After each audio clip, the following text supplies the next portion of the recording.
Imagine you're walking in the desert. The sun is scorching, the wind is blowing the sand in your eyes as you squint. It feels like you're in an oven and you're dying of thirst. Suddenly you spot a well in the distance, and even though you're not sure if it's a mirage, you hurry over anyway. Eagerly you reach the well and take a look inside, only to realize that the water is stale and infested. It's useless. This is kind of what Exodus 15 talks about, something that the Israelites experienced long ago when they had finally been freed from hundreds of years of slavery in Egypt.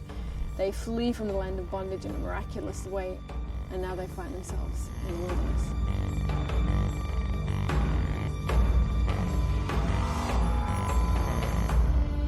Three days into their wanderings, they still haven't found any water, and along with some complaining and grumbling, they desperately cry out to God for help. And along the way, they come to this place called Marah, and there they find water, but to their dismay, it's bitter. So it seems that they've come all this way just for nothing, freed from one thing just to die of another thing. Do you ever feel that way?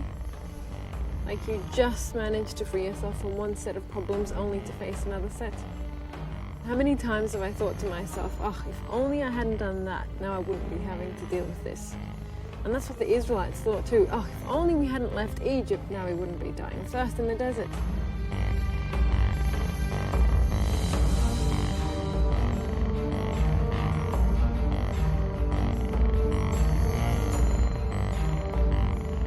But then an interesting thing happens. God points out to Moses, their leader, he points out a tree.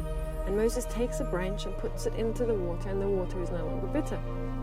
As you can imagine, they were relieved and overjoyed, and now they drink the potable water.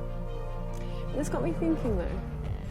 I mean, this bitter water seemed to be a brick wall, an impossible obstacle that was ultimately going to cause them to die in the middle of a huge wilderness. And yet it turned out to be a place where they got to see God do something amazing for them, where He changed their circumstances and gave them exactly what they wanted and what they needed.